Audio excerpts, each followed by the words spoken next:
इस वीडियो में मैं आपके साथ 9वीं क्लास का सांवले सपनों की याद जो पाठ है 9वीं क्लास में क्षितिज जो किताब है उसका पाठ है ये, जिसके जो लेखक हैं वो जाबिर हुसैन हैं। इन्होंने इस पाठ को डायरी शैली में लिख रखा है और ये एक संस्मरण है जिसमें इन्होंने अपने दोस्त सलीम अली को याद करके उनकी बातों को लिख रखा है। किसने? जाबिर हुसैन ने। सलीम अली दोस्त हैं जाबिर हुसैन के। सलीम अली ने जो अपनी आत्मकथा लिखी थी उसका नाम था fall of A sparrow. Sparrow का मतलब होता है चिड़िया।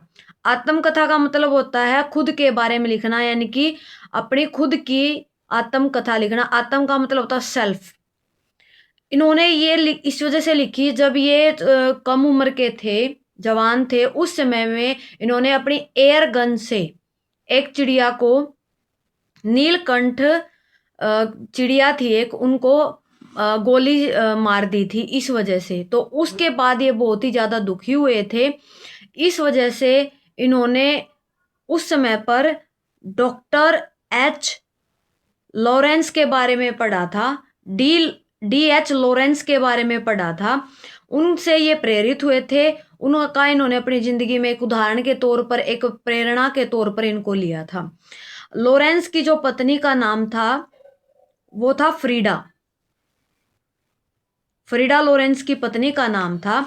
अगर सलीम अली के बारे में हम ज्यादा देखें तो सलीम अली शारीरिक तौर पर दुबले पतले थे। इनकी मृत्यु लगभग 100 वर्ष की हुई थी। इनकी उम्र तब हुई थी। इनकी मृत्यु बीमारी के कारण हुई थी, कैंसर की बीमारी थी इन्हें।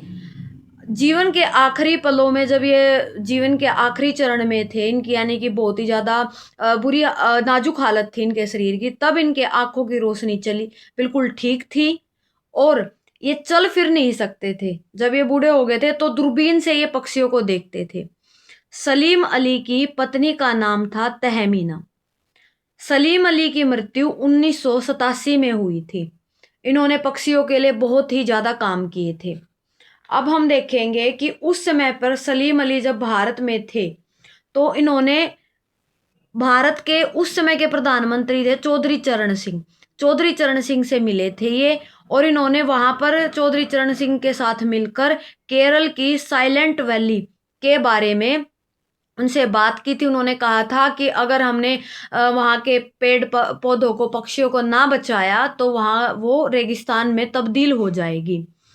इनके जीवन में बदलाव का कारण यही था सलीम अली के, कि इन्होंने एयरगन से गौरैया की मृत्यु कर दी थी, या हो गई थी, एयरगन चलाई थी इन्होंने। तो इस वजह से इन्हें बहुत बुरा लगा था और इनका जो प्रेम था पक्षियों के प्रति बढ़ गया था। अब हम देखेंगे कि जो हमारे लेखक हैं जाबिर हुसैन, जाबिर हुसैन एक उदाहरण देते हैं श्री कृष्ण का। तो श्री कृष्ण के बारे में बताते हैं कि हम श्री कृष्ण को जानते हैं। आज भी लोग उनकी रासलीलाओं को याद करते हैं जो वृंदावन में उन्होंने गोपियों के साथ की थी, अपने दोस्तों के साथ की थी।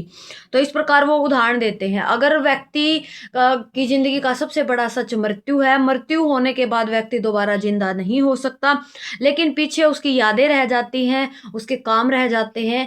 यही उन्होंने इस संस्मरण में बताया है। किसने? जाबिर हुसैन ने। जो लेखक हैं जाबिर हुसैन है, इसके सावले सपनों की याद के।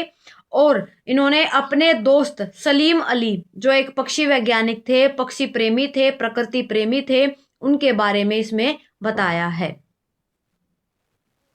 For more updates subscribe, like and share my YouTube channel. Thank you for watching.